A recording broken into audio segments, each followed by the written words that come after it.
Here I am, climbing up, feeling great, getting love. Here I go, risk it all, be worth it now, and that's for sure. Watch me as I rocket team, flying high. Yeah, it wasn't quite 20 minutes to be fair, but remember I did the intro and I think we were starting to sort of get stuck into whatever the subject matter was, and I was just like, wow, that was a great intro, and you knew straight away where I was going with it. And, sure enough, it never saw the light of day, so we had to do it all over again. But that was our very first episode as well, I'm pretty sure. Yeah. So yeah, that was a good start. Yeah, but it's always good to learn lessons like that off the in the first episode. Oh, well, look at us now. Episode 17 about to go down. Exactly, that's right. Episode 17, Fight Talk Down Under, right here on Fight News Australia. I'm Dan Meehan, and of course my co-host is Lockjaw Justin Van Heerden. How are you, mate? Doing good. As we know, camp's underway. The dad life is keeping me busy. Same old, but all my favourite things, so can't complain. Absolutely, living the dream over there, mate. But we've got a huge episode for lucky number 17. We've got we'll cover off Demolition 6 from the weekend. I was in the building there. We've got some Aussie representatives in one championship this weekend. We've obviously got a big Eternal event, plenty to unpack there as well from last weekend, and we'll touch on the boxing as well. So we'll get stuck straight into it. So I was in the building for Demolition 6 down here in Melbourne on the weekend. So shout out to Wayne and the team there. It was another great event, fantastically well matched, mostly amateur card. But the one. I don't know if you got to see it, but the one pro fight of the evening was Abdullah Bieda versus Jack Lyons. Abdullah Bieda was also formerly known as El Tagani, but Abdullah's won the fight by split decision. Probably just a little bit too strong in the striking in the end, and managed to ward off the takedowns. So what did you make of that one? Yeah, it was a split decision. But in saying that, I kind of watching the fight, seeing the exchanges, seeing the work that Abdullah was doing on the feet. I don't understand how he didn't finish the fight or put it away and make it convincing, and kind of I don't know how it ended up with the judges because watching it, and even if you're now at the post fight sort of stuff, you look at the media, the photos, the videos, the stuff that's popping up. Well, the photos and that sort of stuff, like everything, it's all Abdullah pretty much. Like it's just him doing work. So I'm a bit weird on the fact that it went to a decision in the first place, and that the fact that it was split is a bit weird as well. But it is what it is. But I think the boys got after it. Fight was at lightweight, just for a title. So. I'm pretty sure it's Abdullah's first title fight that he's had, and first Australian title, that he's won. So good on him. The dude's probably suited to lightweight. I think he's obviously very tall, very long. He's fighting at featherweight a couple of times. So maybe this is the optimal weight class for him. And obviously, we saw Jack in his first fight, or in his previous sort of fight, he fought Michael Stanoff and was able to get a decision win, a close decision in that one, which, that was another one where it could have gone either way. Like, there's a good argument that Michael won that fight. I can see the argument for Jack winning the fight. It's like that's so for him to go back to back two sort of tough fights, because neither matchup there that was like a pushover opponent. He's taken tough fights with tough dudes. So I'm sure he's going to rebound and come back. But yeah, I think both guys kind of, whether it was not, I wouldn't say they held back a bit, but I think, both guys kind of didn't have the urgency to sort of have a convincing stamp on the fight, in my opinion. But, it was still a good fight, still a good event. There was, a couple of other fights that caught my attention and stood out a bit. But so overall, I guess it's a successful night. But I think for both those boys, I think there's still some work to do, but it could be a combination of things too. Obviously Abdullah's a hard dude to try and stand across from. He's long, he's lanky, he's got pretty crisp striking, so that would have been challenging. And then he's also fighting a lightweight, so maybe he's trying to find his feet a bit, trying to get used to having maybe a bit more sort of muscle or a bit more weight on the frame, and trying to get used to that. So maybe that'll play a factor. Who knows? Because whatever weight you're used to being sort of at through your training camp, if that's the kind of weight range that you want to sit in after you've made weight and rehydrated, you don't want to go past that. And you definitely don't want to be under that, because your body's just going to respond differently to things. So when you are throwing punches, when you are throwing kicks, when you are trying to like use your body in those grappling and wrestling exchanges, things are going to feel a bit weird if you're not sitting in that optimal performing thing that you've had through camp, if you know what I mean. So maybe for him stepping up in weight, maybe he made weight, rehydrated, maybe he was a bit heavier, carrying that little, that extra kilo or two for no good reason. That's not really benefiting him anyway. Maybe that was, taking a bit of a laboring effect on some of the shots that he was throwing and that, and that's why he wasn't able to put him away. But, these are all factors and things to consider and think about. But, regardless, it was a pretty good fight, and a good way to cap off what was another successful event for Wayne and the team. Yeah, look, it wasn't the only dodgy split decision on the night. So there was definitely a weak link on the judging panel on the night. But it looked like Abdallah was about to put Jack away in the fourth round. It looked like he was ready to go, but Jack hung tough and managed to sort of see through the round. But Abdallah sort of just tired a little bit in the last round. I think it was a 5-round fight, and maybe that was the extra weight he was carrying. But he did look good at lightweight in the end. His striking looked really crisp, and Jack took a lot of damage in the end, and did well to sort of tough it out to the end of the fight. So I think it was a good performance in the end from Abdallah. It was pretty impressive, and Jack's again just tough as nails, just hung in there, and he was pretty frustrated as the fight went on. He was sort of struggling to implement his game plan. He wasn't having really any success standing up, and he was managing to sort of keep Abdallah against the cage, but he was just struggling as Abdallah sort of spread his base. Jack was struggling to get hold of his legs and get him down. So that was kind of the way it went in the end. Yeah, no, that's always going to be a factor when you're fighting someone who's, that tall and that long. Is you're going to have to make those adjustments if that's your game plan. If your game plan is to take him down and sort of exploit that area where maybe he's got a bit of a weakness or whatever, you can't. There's not like a one-dimensional approach when it comes to that area, like with anything.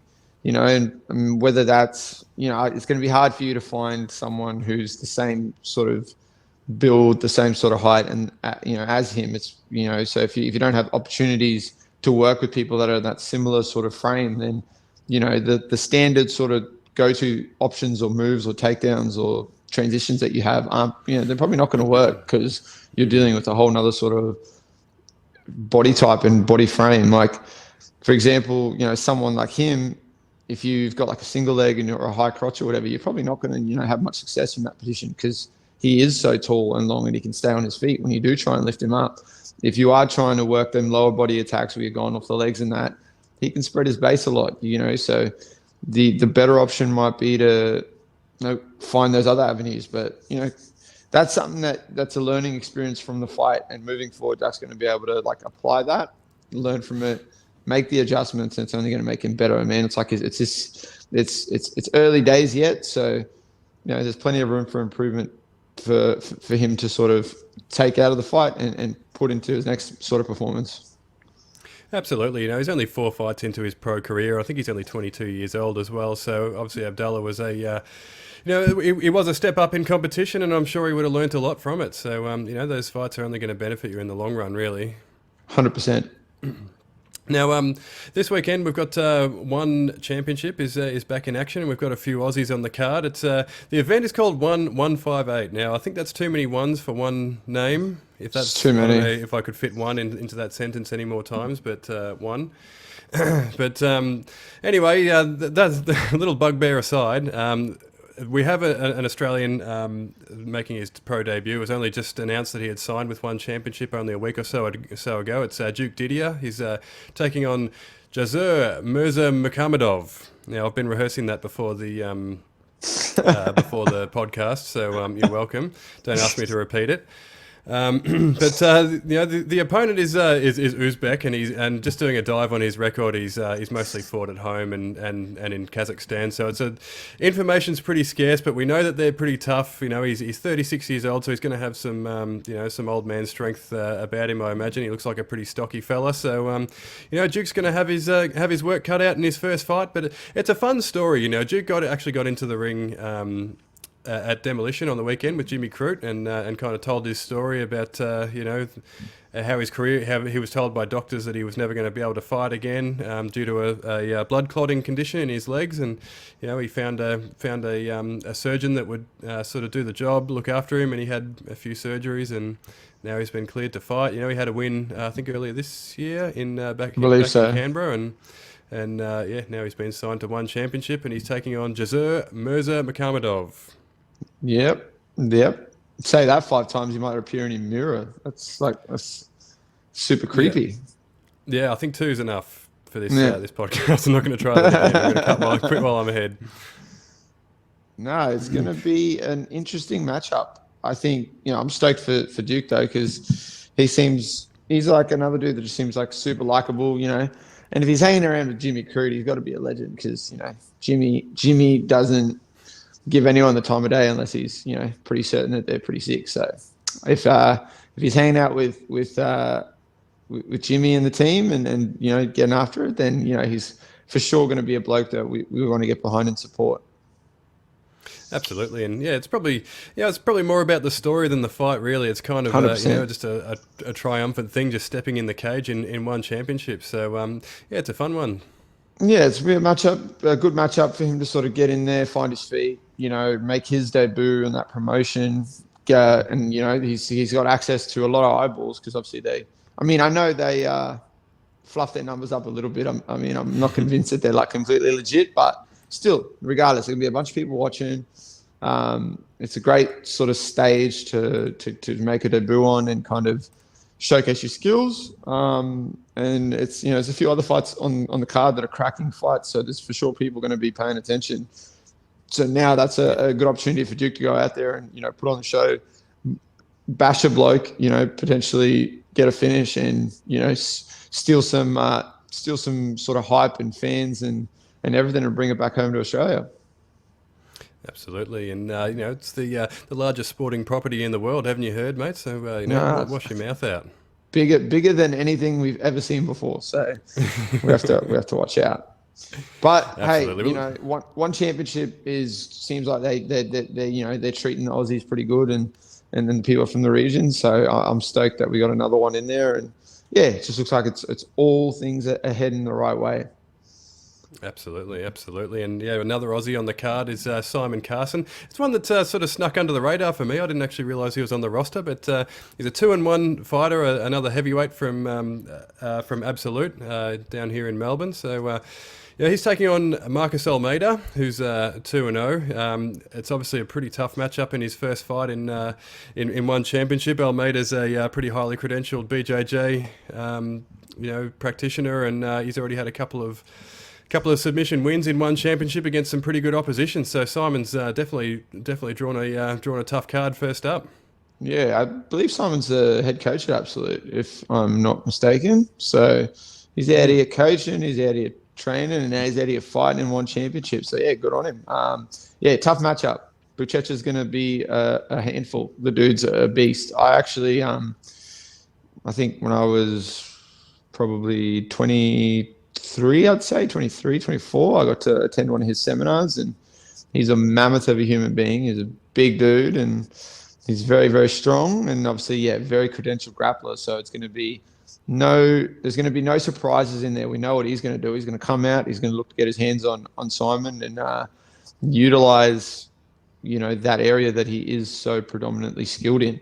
But if Simon's, taking this matchup, then he's got to have some, faith in himself and confidence to get in there and do that, and, to not be fazed by the task in front of him. And training at Absolute, man, he's got access to very talented sort of training partners, people to bounce some sort of good rounds off of. And obviously in the grappling side of things, you got guys like Lockie Giles and stuff like that are going to be helping you with those areas. So I imagine he's going to be ready and prepared for those sort of situations that potentially get in the grappling side of things. And yeah, I mean, it's going to be interesting to see how it plays out. It's definitely a sort of a tough matchup to sort of draw, but hey, who knows? You know, you can't pick against Aussie, so keen to see what he's going to bring for us. Yeah, absolutely. And it's a vote of confidence from One Championship as well. They obviously believe in Simon's abilities if they're going to give him an assignment like this first up. So it's going to be interesting to see how he goes, whether he can sort of keep his distance and land something on the way in, land something nasty. And yeah, I mean, it would be a huge win if he can pull it off. Then he's really going to announce himself because obviously Buchecha's a well-known fighter in One Championship. And also, the heavyweight division is kind of, like in any promotion, the heavyweight division, it's kind of one of those divisions where you only need like a couple wins, and then you're kind of putting yourself in front ahead of everyone, so you can kind of cement yourself already with. Yeah, like I was saying before, we had some technical difficulties there. The heavyweights are only sort of one punch away from turning the tide. So see if Carson can pull off the big upset in One Championship there, but. Speaking of well-known fighters in One Championship, I know you'll be excited about this matchup. But it's Reece McLaren is taking on Shi Wei. Yeah, cool. It should be a good fight. It's a good fight for Reece this one. It's an interesting matchup. I think he's going to have the capability to get this fight to the mat and do his thing. It's obviously where he's the best. That's where he's the most comfortable. It's where his kind of path to victory lies. The guy's got some slick submissions and slick grappling transitions. I mean, I'm interested to see it. I want to see, can he kind of find his way to the mat, and how quickly is he going to be able to do that? It's another one of those sort of matchups. It's pretty much all his fights are going to be, striker versus grappler type style matchups a lot of the time, because that's where his biggest pedigree is. I'm sure he's working on his whole MMA game as a whole, and I'm sure he works on his striking and stuff like that. But going from fight to fight, Bunchu with John Wayne Parr, so I often wonder whether he might fancy himself in the striking realm as well in his in the subsequent fights. Exactly, he's made that sort of swap, because he obviously, I mean, for his whole, I'm not sure if he still does some MMA training at Puma, because that's obviously where he was originally based under Vince Perry. But if he's training his striking with John Wayne Parr, I'm sure we're going to see those sort of leaps of improvement happen now, as opposed to if you looked at some of his sort of previous fights, and the improvements in between weren't too crazy, and whether that could be just a lack of kind of throwing yourself into that fire and actually making those improvements in those areas. But the grappling and then stuff like that's always on point for Reece, so that's kind of in his back pocket. So it's going to be interesting to see what he can do. It's a winnable matchup for him for sure. I don't think it's like one of those ones where you're kind of going like, this guy's got a few more weapons or a few more tools that he can use to sort of end the fight or kind of give Reece problems. I mean, he definitely is going to be, a handful, and he's obviously a skilled martial artist in his own right. But I think it's pretty clear and safe bet to put a submission in like round 2. It's good. I think that's a good bet to make. Reece by submission in round 2, and if you wanna know what he might go for, or you think I'd say it's going to be between like an Anaconda or a Das. I'm going to give you a prediction on a submission there. There you go. Yeah, if there's any sort of betting agencies that have got some submission bets in there, then you've just got the tip there. You're welcome. So, but Shi Wei, he's on a 3-fight win streak, so he's obviously no mug. But McLaren, he's obviously coming off the loss to Yuya Wakamatsu, which. It was really a close to a number 1 contender fight. So really a win for Reece McLaren. He's still ranked number 5 over there in One Championship. So a win will, could put him right back in the mix. And the champs Adriano Moraes, there's Mighty Mouse in the in the division as well. So there's opportunities there if he can get through this fight. With a win, then he's off to the races. He's still within touching distance of those sorts of opportunities. So yeah, it's a big one for Reece. Yeah, you need to go out there and kind of take that hype now, go get a big win, hopefully a finish, and then put yourself back in the mix for potentially a contender fight or, whatever sort of ahead. Obviously a matchup with these matchups with like guys like Mighty Mouse, that's going to benefit you tremendously. And if you can get a win over someone like that, then it's going to put you right where you need to be. Absolutely. And also this weekend we've got George Kambosos Jr. is obviously defending his belts against Devin Haney. They're sort of they're fighting for all the chockies. So it's a big unification fight. Obviously, we know that Kambosos is coming off the win over Teofimo Lopez, which was a huge upset to sort of capture the belts. And Devin Haney is sort of a guy who's sort of the new breed of fighter. He's only 23 years old, I think, and he's got that sort of slick style that a lot of these young fighters do coming through. And George is just going to have to do what he does, just pressure, and see if he can break him like he's done so many times before. So what do you make of this one? Yeah, well, if the stare down's anything to go on, then it's going to be an intense sort of fight. George usually he's always good for, like we were talking about.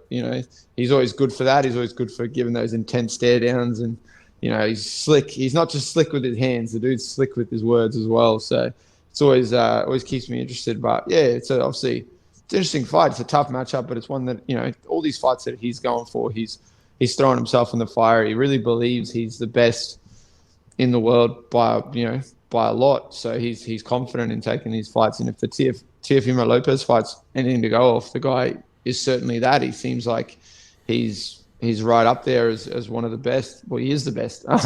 If we get and so it's an interesting fight though. Haney's obviously a tough matchup. The dude's talented. He's slick. He's fast. Dude packs a punch. He's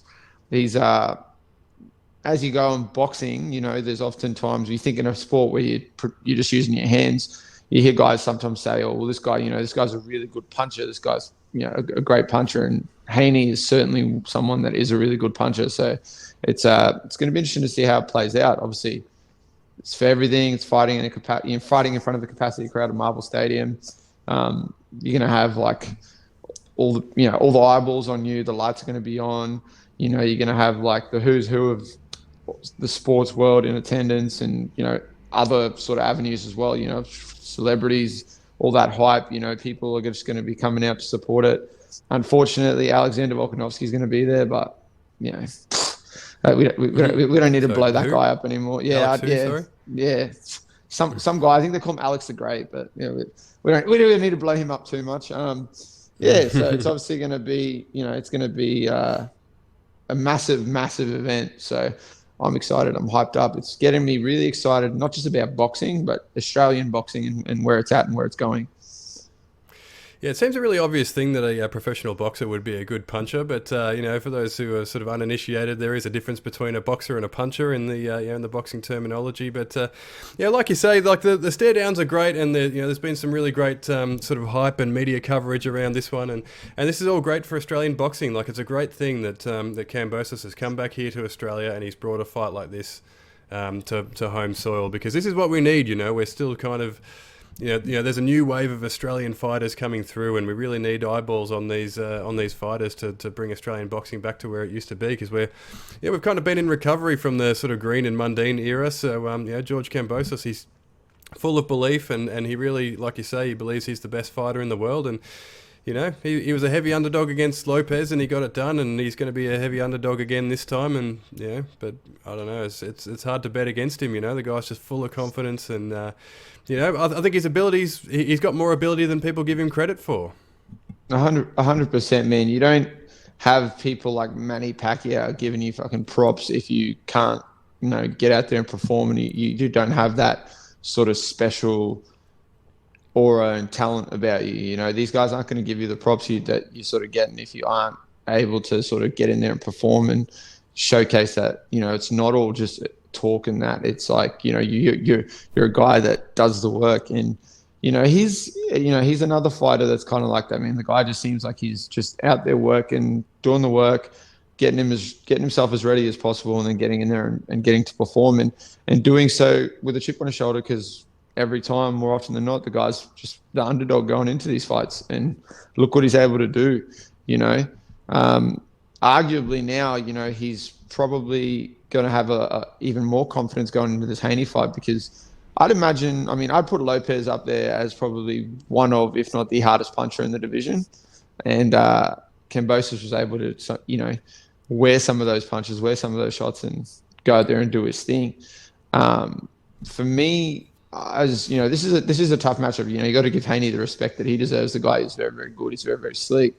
But you know, I still feel like Kambosos is going to have that extra bit of confidence about him going in. And you know, he said a few times that, you know, if he could have it his way, if the world was sort of different at the moment, then he would have wanted the Lomachenko fight, because he sees that as being the hardest matchup for him. Out of all the sort of people ahead, he thinks that, you know, Lomachenko is probably the harder matchup of them all.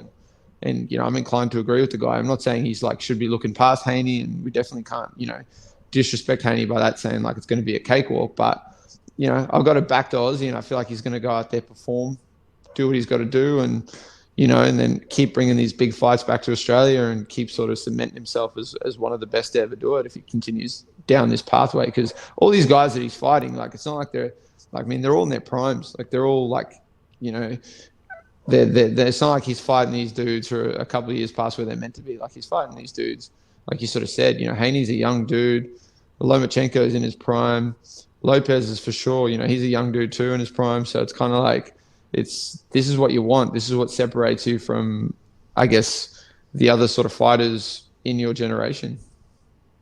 Absolutely, yeah, and like you say, the opportunities are there. If he can get it done on Sunday, then you know, like Lomachenko, that'd be huge here in Australia. That guy's unreal. So that would be just, yeah, that would be a marquee event right there. And obviously with every win, Kambosos' profile is only gonna lift. So yeah, it's all to fight for on Sunday. Not to mention all the belts. So you know, all the chockies on the line.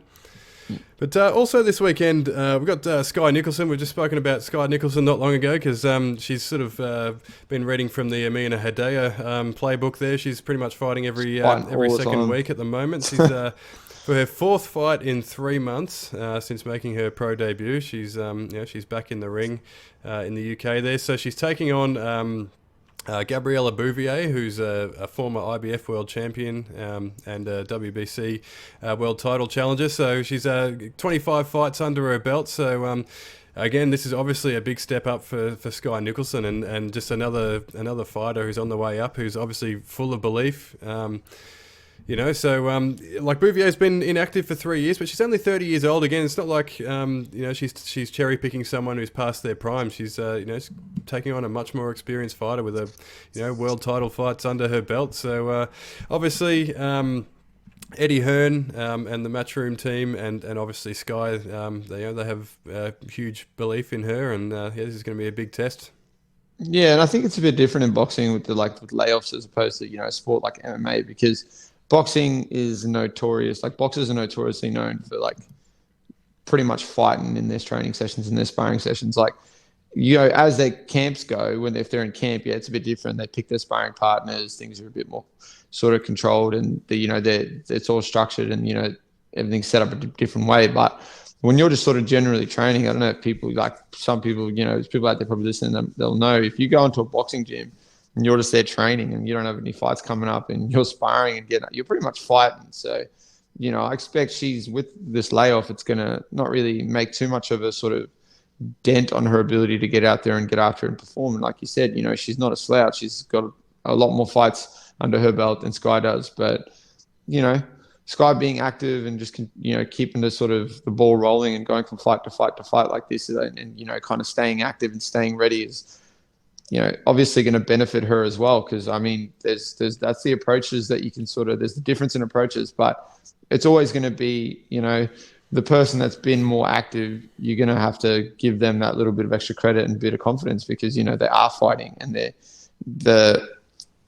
although, like I sort of said, you know, inactivity in boxing is a bit different as opposed to, you know, other combat sports. But at the same time, you know, Sky's reactions, her distance, everything like that's going to be a bit more on point, because she did just fight not too long ago, and she's just churning them over like just one after the other. So, you know, I feel like it's obviously a step up for her, but an opportunity for her to go out there and showcase that she's, you know, she's all about it. She's in her pro career. She's trying to go for it. You know, she's not here messing around. So I feel like, you know, that's a big vote of confidence from her team and everyone to sort of put this fight together. So I'm sure she's going to go out there and kill it. You know, I'm certainly not going to pick against her, because she's she's just out here fighting all the time. She's just doing the work and putting on some performances. So I'm pretty hyped. I'm hyped to see how it all plays out.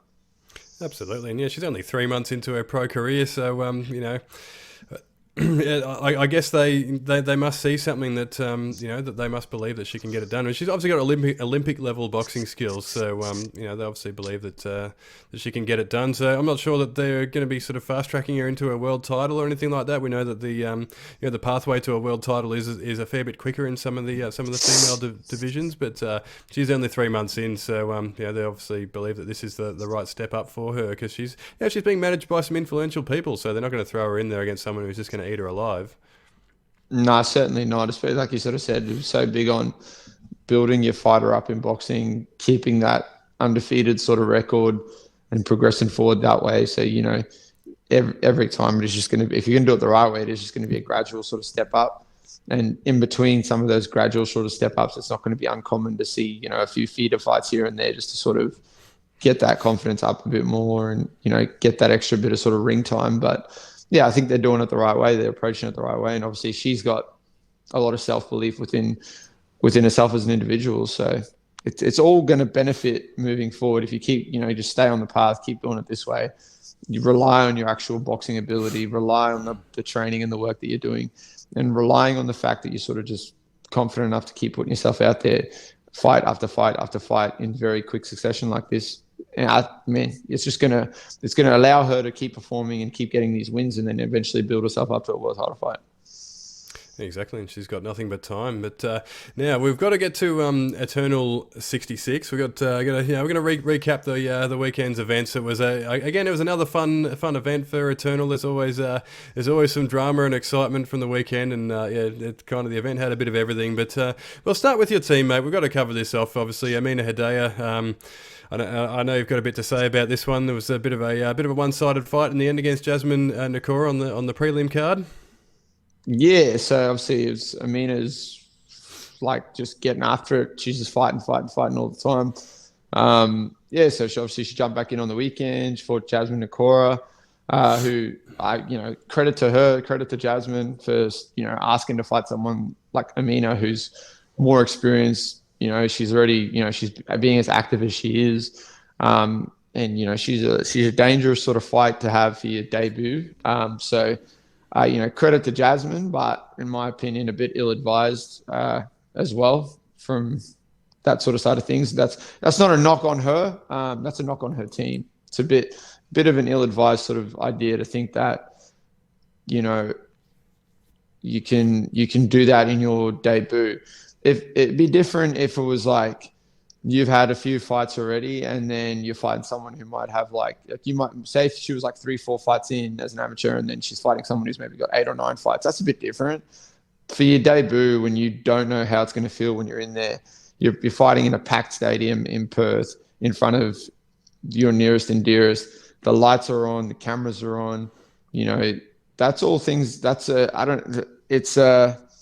It's certainly not, you know, just a small show somewhere with like only a handful of people where you're kind of just getting out there and you can perform and it's not as nerve-wracking. Like, it's nerve-wracking, but it's not as crazy.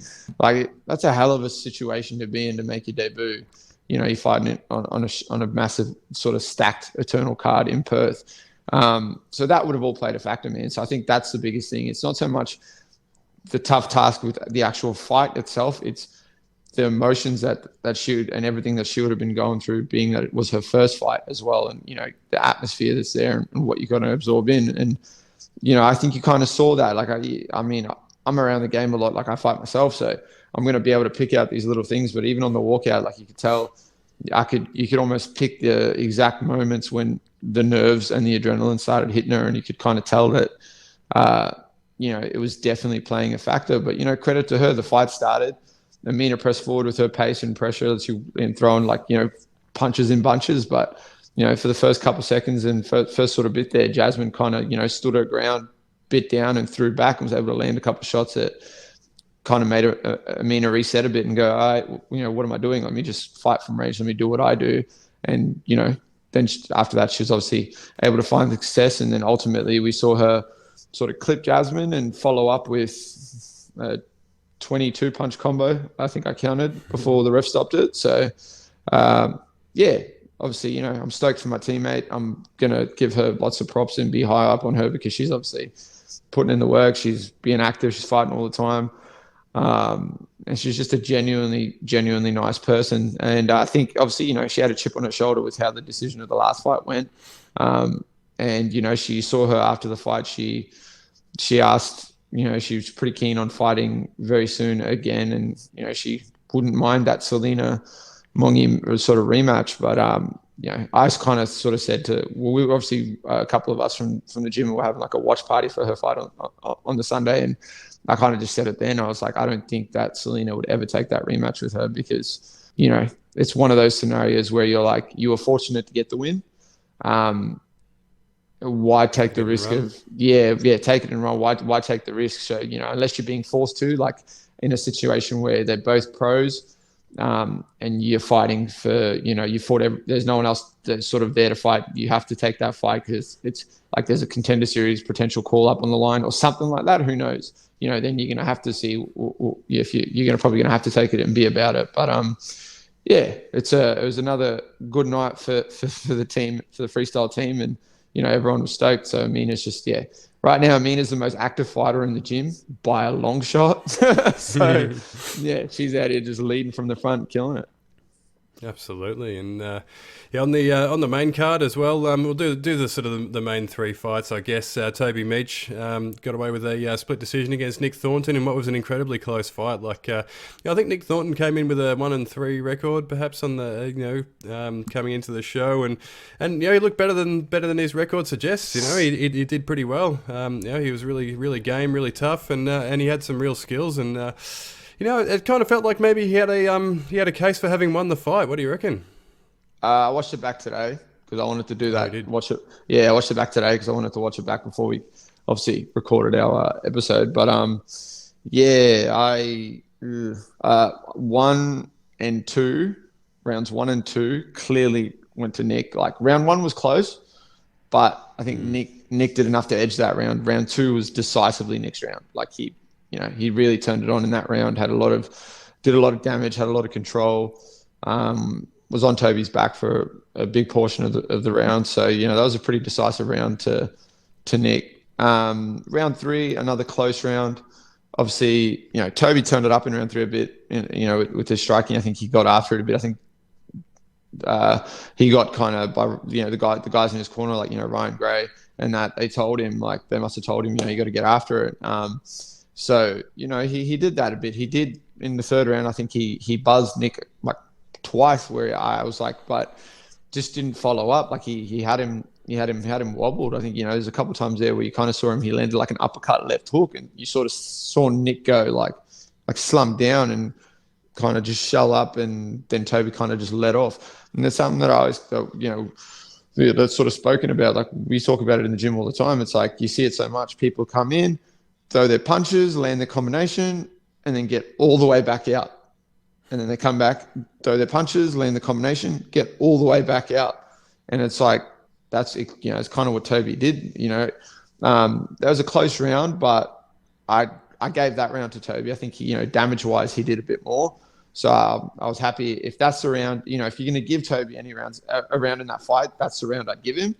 But yeah, for my money, it was 2-1 to Nick, and he lost a split decision, and now he's like 1-4, but I certainly don't think he lost that fight. And the dude's obviously very skilled. Trains us to the kickboxing. The dude's obviously quite handy, and he showcased that on the night. And Toby as well. He's made the move to Scrappy. He was previously based in Brisbane, trying to get integrated under Adrian Payne. The guy moved to Perth, based himself at Scrappy under Ben Vickers, training alongside guys like Rod Costa, Josh Della, Jack Della, you name it, Jack Becker. Like he's got a stable of killers alongside him. So, he's obviously in good hands, and you can see the improvements that he's made in some areas since his last performance. I think the last time he fought before this was against Sam Hibbard. Obviously, he got caught quite quickly, lost by submission in that one, but. The guy showcased again in this fight. In round 2, there was a few times where Nick was getting close on some rear naked choke attempts that he was going for, but Toby was able to sort of rally up and survive and force the fight into a third round. But end of the day, Toby got away with it with a decision, but that's not his job. It's not his team's job to judge the fight. Like, they did their job. They showed up and fought. So as much as it sucks for Nick, and as much as it throws a cloud over the fact that Toby did win, got the win, I'd say, it's not really their thing to worry about. You just got to go out there and perform. And if you're lucky enough to win a close decision or win a split decision and come away with a win, then you just got to take that and run with it. But I feel like both guys, they still, you could see that there was that lack of emphasis in certain scenarios where they could have potentially finished the fight. I know Nick was obviously trying to do that in the second round. For my money, I would have thought he would come out in the third round and look to put the fight exactly where it was again and put a stamp on it in that way. But then, and with Toby, same sort of thing. A few times he was landing some hard shots. He clearly was, putting the work in, damaging Nick, but just didn't capitalize on it. And, for both guys, it's kind of like, you can't then, even if the decision went to Nick, and I'm sure Toby and his team would have, felt, because obviously they clearly felt like it was 2 rounds to Toby. I saw a bunch of people from his team post on socials and say that they think he won rounds 1 and 3. So but I feel like if the decision was read the other way and Nick won a split decision or whatever the case may be, it's going to be the same thing. Toby and his team are going to be disappointed, being like, we thought we won. But at the end of the day, if you are going to the judges, you're not unless you've gotten a couple 10-8 rounds and you're pretty certain you've outclassed your opponent and completely dominated them. Yeah, you got to just know that there's a potential chance it's going to get snatched away from you. Yeah, absolutely. I mean, like you said, that they say to never leave it in the hands of the judges, and it was a close fight. Mixed martial arts scoring there's so many variables, and it's so open to interpretation the way this sport is judged. I don't think we can really complain too much about which way the decision goes. I felt like Thornton did enough, but it's I'm just an armchair expert, so who gives a shit? But you got to look at it too. Obviously, so people, like you said, people are going to have preferences in watching fights in sports as well. If you got people judging the fight, if someone might be judging the fight, watching the fight, and their main sort of emphasis or thing that stands out for them might be the striking side of things. So if someone's doing a bit more on the striking and doing a bit more damage and throwing a bit more on the feet, they might be looking at that going, okay, and that outweighs the rest of it. But then you might have a close round where someone's doing a bit more damage on the feet, but then the other person gets some control against the cage or on the ground, and for another judge, that might be the crucial part they look at and go, well, he took him down and got control, and then all of a sudden, that's how they're sort of scoring that round. So it's always going to be a weird thing. Judging isn't a job that I ever want to have to do. I don't ever want to be in a position where I have to judge fights. I mean, I feel like me, as opposed to just some random who doesn't really train or compete or anything like that, is probably going to be a better option. But even then, it's not a job, it's a hard job. It's not one that I feel like, people are jumping out of their seat to go out and do. I'm glad my job's the simple one. I just got to get in there and fight, really. But yeah, so yeah, like you said, can't really be too upset about how it sort of played out, but it's just one of those things where unless you're dominating the other person from bell to bell, you got to know going in for that, waiting for that judge's decision, that there's a chance that your hand is not going to get raised, and then that's just how it is. Absolutely, and one fight that didn't make it that far to the judges' scorecards was Cody Haddon versus Jarrett Wilbraham, and it was touted as a battle of two up and coming prospects. Obviously Jarrett was undefeated coming into the fight. Cody was 2-1, but his loss was obviously to Steve Erceg, which is probably something that's ahead of schedule for someone of his age. But It was a really fun fight while it lasted. Jarrett came out really strong. He looked like he was in control, and then once Cody found his range, he he's just so physically strong and so like fast and explosive. He looked really good, and he managed to sort of close the show in round 3 with some ground and pound. Kind of looked like he kind of might have sort of buzzed Jarrett Wilbraham in the in the takedown. It's kind of like, I don't know, a bit of a shoulder or something that sort of sort of buzzed him, and then he closed the show with ground and pound. So what did you make of Cody Haddon's performance? Yeah, it's a killer performance, killer win, a good name to have on your record. Obviously, Jarrett was undefeated coming into the fight. Cody was coming off the Stephen Erceg fight, which was highly entertaining, and obviously a loss for him, but still, it was a highly entertaining fight. The kid's good. Both guys are super talented. Both guys had a lot riding on taking this fight and coming in there. But yeah, while it lasted, it was exactly what we thought it was going to be. If that went the distance and that, we'd be, it'd be right up there for fight of the night, because, the guys were getting after it. There's some crazy scrambles. Jarrett started off real strong, but kind of looked like after a few of the first scrambles, it kind of looked like he gassed a bit. I think, I'm not sure what the factors were that played a factor there. Was it, a combination? I don't think he cut that much weight, but I know he's pretty tall, but, was it the weight cut? Was it the trip over to Perth? All those things play a factor. So I don't know if there's he might have, but it looked to me like, from my opinion, it looked to me like after a few of the first exchanges and scrambles and that, he looked a bit weathered after that. And then obviously once Cody started finding his range, his amateur boxing sort of experience showed a bit there. He was able to land some hard and fast shots. And obviously the finish, something that analyst Volk pointed out to me actually when we were talking about the fight, credit him for this, was obviously normally if someone's going for a takedown like that, and they lock up, they're staying real tight and attaching themselves to the hips, and they're pulling someone, you're pulling someone off the cage, you're going to sort of land with the control on their hips. It was almost like when Cody got around him, got around his legs and pulled, he kind of loosened up. And I don't know if he did that intentionally or if it just slipped. And then obviously, instead of then coming down and landing, controlling the hips, it's like Jarrett slid through that bit further and his shoulder actually landed on Jarrett's head when he hit the ground. So he was out with the takedown. Like, he was starched with the takedown. The combination of the shoulder and all your weight, like all of Cody's weight, landing on his head as it bounced off the canvas, that just put him to sleep. So I counted this, the 8 elbows that followed was completely just, to an unconscious dude. So that's it. So that ref, I don't know what the fuck he was doing, but, because initially I wanted to give him the benefit of the doubt, because I was like, oh, maybe from the angle that he was standing at, he couldn't see it. But then I watched the replay back. He's right there.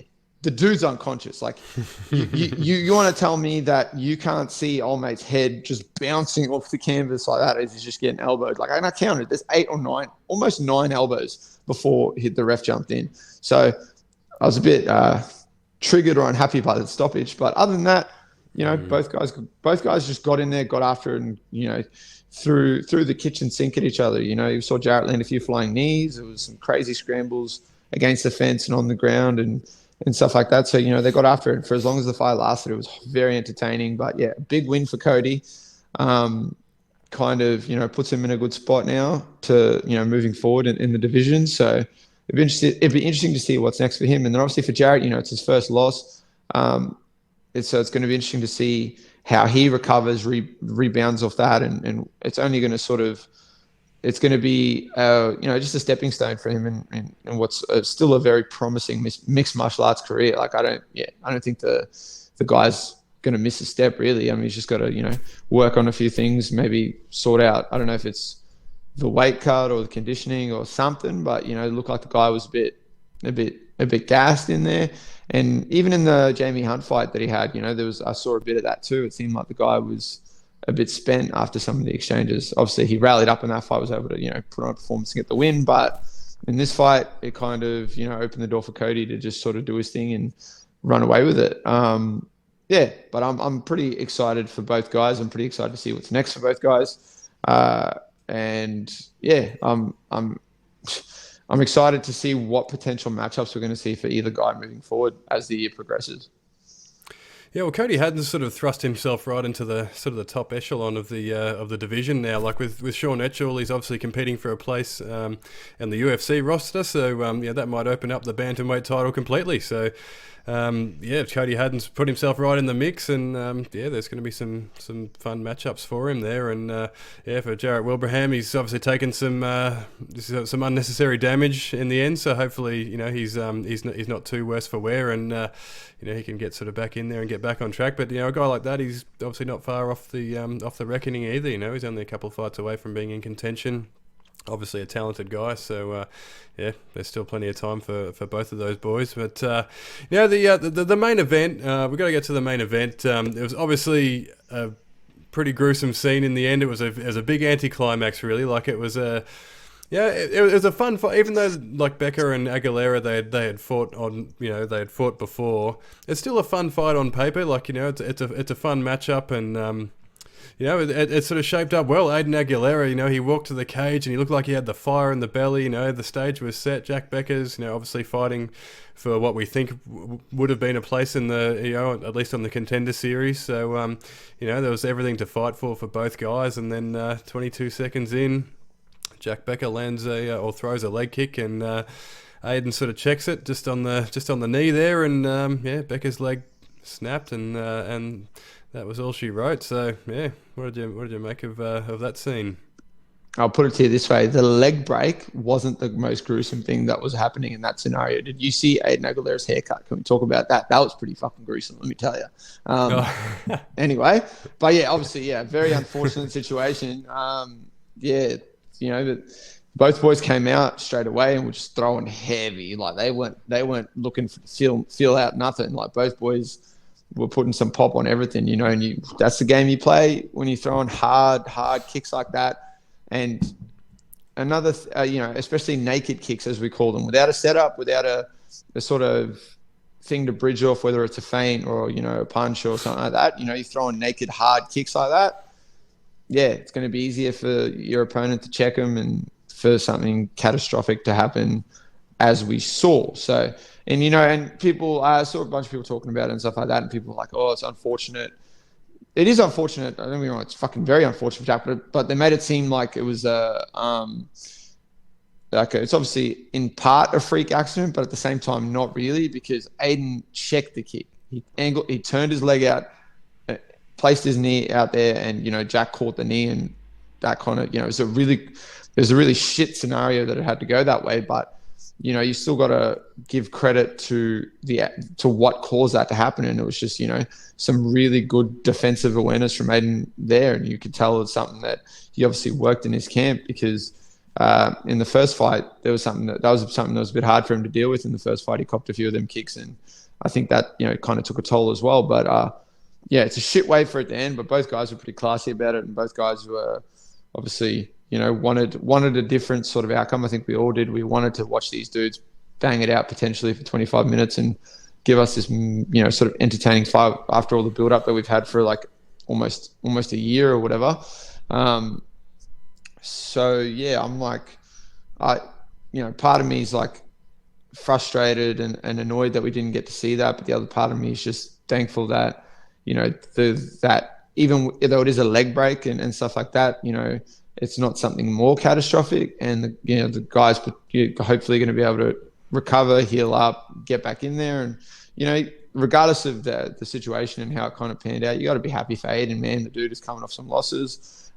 He's kind of put himself in a really good spot, fighting on the biggest promotion in the country, and now he's the lightweight champ. So it'd be interesting to see how quickly he turns around and gets back in there, because he said himself he wants to kind of get in there and defend the belt to make it feel a bit more legitimate. And then obviously, Becker's got a bit of a recovery ahead of him, but I'm sure that dude's going to be back in there as soon as humanly possible. And obviously, we spoke about, we saw on the socials, he's in good spirits. He's making jokes and putting up some photos with some funny captions. And I heard he was making jokes on the stretcher to some of the boys when he was on his way out. So, fucking, that's what you kind of expect from someone like that. So, obviously me and I imagine they are, and the whole MMA community that sort of watched that, obviously going to be bummed by how it turned out. But, it's only going to be one of the, I feel like for both guys, it's going to be a blimp in their careers and in their timelines that we're going to look back on for both guys and be like, oh, like remember when this happened, and now look at what's happening, look at where they are, look at what they're achieving. So I don't think it's going to I don't think it's going to hinder Jack too much. At least I hope it doesn't. But yeah, obviously it's a pretty rough road ahead for him now. And for Aiden, he's got a list of killers in that division, because that's a pretty stacked division with some talented dudes. Obviously the fight that everyone's going to be thinking might get thrown together is that Martinez fight. Dave Martinez is actually down here at freestyle training at the moment. So yeah, he's out here for a couple of weeks doing some work with us, and I'm sure that's a fight that he's going to now be really keen for. He obviously called for it at the last show after he won in what was a memorable call out. And then we got Aiden, who's the champ now, a belt that Dave, held as well already. So, he's a former Eternal champion. So it's going to be interesting to see if that's the matchup they throw together.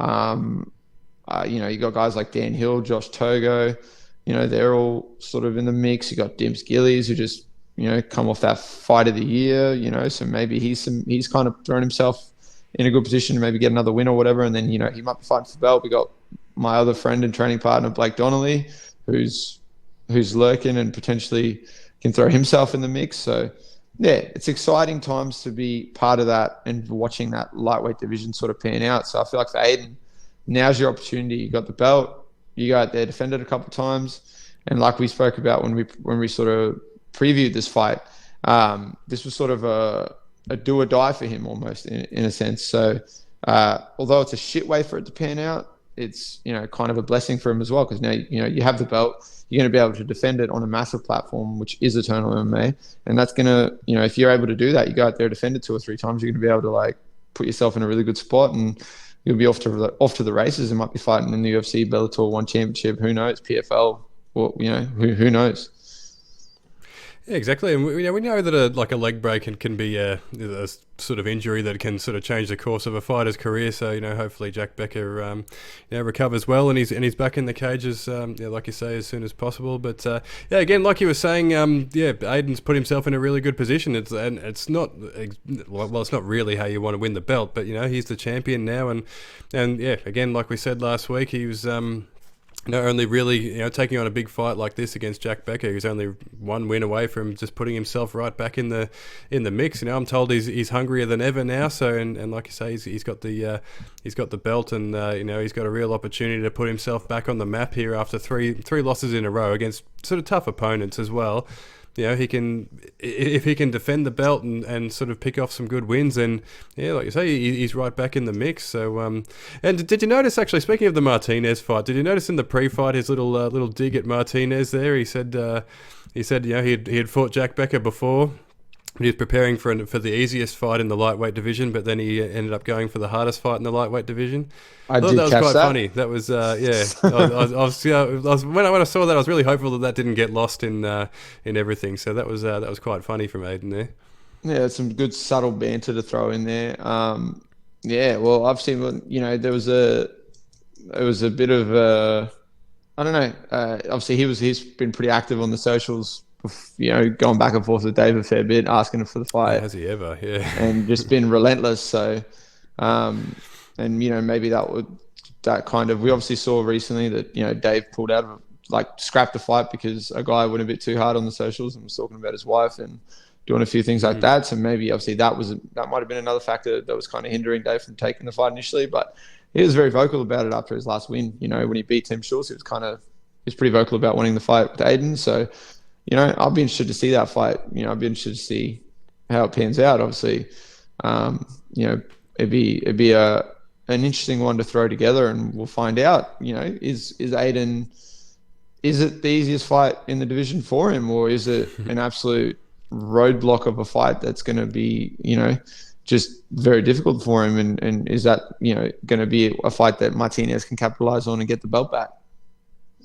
Yeah, it'd be a fun little grudge match, wouldn't it? And Martinez is obviously a former Eternal champion, and he's coming off a win now, so he's got a little bit of momentum there. So maybe it's something that Eternal might throw together in the interim. Obviously, we're sort of Jack Becker's going to be sort of the shadow that's sort of cast over the division while he's recovering. But all that can be forgotten pretty quickly if Aiden puts on some impressive performances. Yeah, and I feel like if you want to, you might depends on how you kind of want to throw it together. But if they might want Martinez to go and get one more win, and if that's the case, I wouldn't be mad at seeing a Dan Hill Martinez rematch. That'd be a cool fight to throw together because I know Martinez and his team were pretty sort of. They thought that they did enough to win that fight. And obviously ultimately Dan got the win in that fight. And obviously Dan lost to Togo, so he'd be sort of be looking to cement himself and get back in the mix. I did see that he's having a boxing fight soon, so I'm not sure if Dan Hill is. Yeah, I think he's having a boxing fight on the undercard for Haney's next fight. So I don't know if he's just pursuing the boxing now or what the go is, but there's a few sort of things that can be thrown together if we are talking about the fact that some of these guys need like another win or two before they can be look to be in a fight with Aiden. So there's a lot of movement happening there in that division now, and it's obviously a very, very stacked division. Yeah, I think Dan Hill's recovering from a knee, like for an ACL maybe, perhaps. So that might be just a way to stay active while his knee's recovering. We know Tim Schultz did the same thing. They're obviously from the same gym. Had a few Tim boxing Schultz fights. took a couple of fights in boxing while he was recovering from some sort of a leg injury. So maybe that's sort of the thinking there, just to sort of stay active in the interim. But yeah, that's a fun rematch. I'd sign me up for that. Dan Hill versus Dave Martinez too.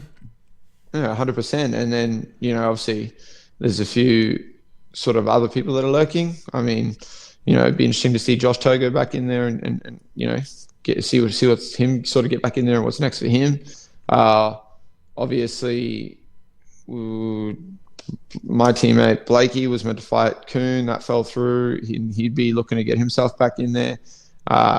He's sort of obviously lurking. He's 5-1, so he's obviously up there already, kind of in the mix with things. So yeah, it's going to be an interesting sort of end to the year to see what happens in that division. Absolutely, and what's going to be an interesting end to this episode is a fan question. Of course, we've got to get to one of these every week, and yeah, it's always an exciting time for us. But it's always a fun one. So this week's question comes from Raymond Friedman. He asks, if you could have a drink with any fighter, live or dead, who would it be? Johnny motherfucking Jones. Johnny Bones Jones.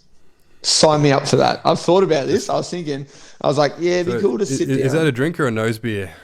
I'm sure we'll start with it. It'd be one where you start with some drinks and you end with some nose beers and potentially a hit and run against a pregnant woman. But, that's it. If you're going on a night out, you just kind of, what happens on a night out stays on a night out.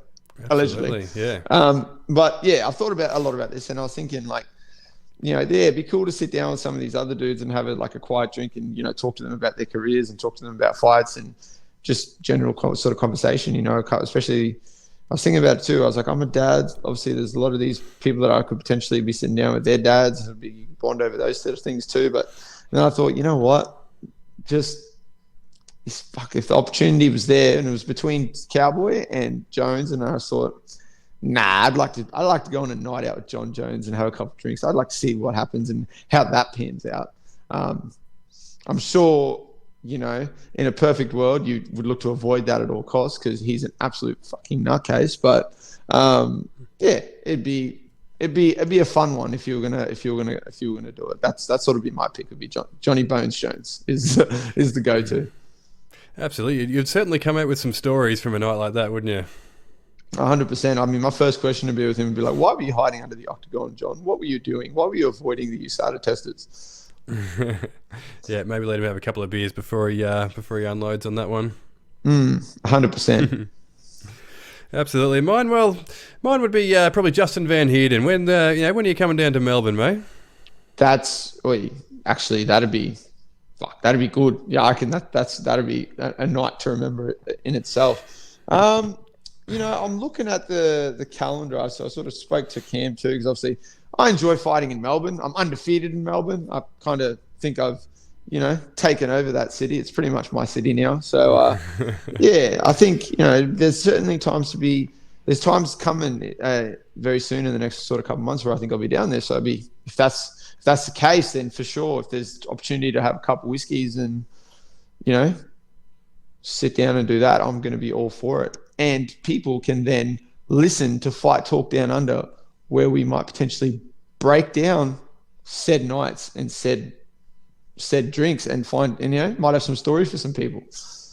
Absolutely, yeah, we can make some stories, or at least make some up, just for the theatre of it. But I guess another one that would be a fun one to have a drink with would be Tito Ortiz, just to see if he gets any better or worse at speaking English, perhaps. But I could put that one on the table. But all jokes aside, probably my all-time favourite fighter, or certainly one of the first fighter that I really gravitated to, was Evander Holyfield. I don't even really know why. I loved Holyfield growing up. I obviously started, my sort of, passion for combat sports started watching boxing, and Holyfield was just my favourite fighter of all time. So it wouldn't be as exciting as as going out with John Jones, but and I'm not really convinced that Evander can actually string a sentence together anymore. But and I don't even know if he drinks, actually. Who knows? But it'd be just kind of fun to just pick his brain on on his career, and potentially, I don't know, I have a bit of a fascination with fighters that just kind of hang on for a bit too long, and Evander was certainly one of those. He fought. Well, I mean, he came back and he had that fight last year, I think, against Vitor Belfort at the age of 58, which was an absolute shit show. And that was hard to watch. But, he fought, in search of another world title opportunity until he was 48 years old. And he was still convinced that he was, a genuine contender at that point, when clearly anyone who watched him fight could see that he was cooked. So, that would be an interesting conversation for me. Obviously, he would have to have a couple of beers or something under his belt to really sort of broach the subject. But he'd be an interesting guy to talk to, just to, I don't know, just see guys that come from, he comes from a very different sort of background to myself as well. So it could be an interesting conversation, I'd have thought. So a little bit of a boring answer in comparison to yours, but that'd be a fun one, I reckon. No, I'd be inclined to think that that'd be a cool one. I think he'd have some interesting sort of insights and stories, not just from boxing, just from life as well. Anyone that's sort of his age is going to have those sort of things to share and touch on. It'd be a good one. I don't really know. Like, it's a good point. I don't know if the guy even drinks. And if you looked at him like during his career with a body like that, and it didn't look like he touched anything of any sorts that would hinder that. The guy was just looked like one of them Greek Probably statues. Touched some things that would have helped that situation, of course. But potentially, but I'd like to think he didn't, because he's such a likable guy. But yeah, maybe. Absolutely, and I would probably have to shout the drinks as well, because I'm not sure that Evander actually has $2 to rub together at this point in his career. I think he was filed for bankruptcy. He's got I think he's got 11 kids from nine different women. So that's a fast track to bankruptcy right there. Well, if ever there's a time to remind our listeners, guys, be safe out there. Okay, it's dangerous out in them streets. One moment you're out here having fun, the next moment you've got 11 kids to 9 different women. Don't do that. That's right. Yeah, just don't give away your precious seed to just anyone. Exactly. Find someone that you care about and do it that way. Don't do it in that scenario where you end up having to fight at 58 years old because you've got so many people to provide for. That's right. Yep, absolutely. So, some solid advice there. So, to our listeners, you're welcome. And, of course, you're welcome, because we're going to be back for episode 18 next week, where we're going to recap all the fights from one championship, as well as Sky Nicholson, George Kambosos Jr. versus Devin Haney. And we'll be previewing UFC 275, which is stacked with Anzac talent. So that's going to be a fun one. We'll also be talking Sean Etchell, who's getting ready to compete at the Road to UFC in Singapore, as we mentioned earlier in this episode. So until then, send us through your fan questions. The details are below if you're watching on YouTube. If you're listening to this, then it's at Dan Meehan MMA on Twitter or Instagram or Facebook, or at Lockjaw MMA on Instagram to get Justin. And of course, we're. I should also mention we're finalising our latest sort of outreach for sponsors. So, if anyone's interested in sponsoring the podcast, if you've got a sort of fight related or health related sort of business, then we're all ears. We're open for sponsorships at the moment. So hit up either myself or Justin if you've got any interest in that. But if not, then at least like and subscribe on YouTube, Spotify, Google Podcasts, Podbean, or Fight News Australia. What do you got for us, Lockjaw? I'm going to leave you with this. You thought you guys were going to get through this episode without someone getting sprayed. Real quick, Alan Philpott, you're a fucking Gronk, buddy. You need to accept your loss and realize that you got beat. You got smashed. It was your 50th fight and you got beat. You didn't piece no one up. You didn't have no one hurt. You hit air for half the fight. You lost. So, yeah, just go ahead and deal with that. Get through Diego, maybe get a couple more wins. And then if you want to do it again, you know me, I ain't going to say no to anyone. I gotta watch it, you never know what might stop you. Here I am, climbing up, feeling great, getting love. Here I go, risk it all.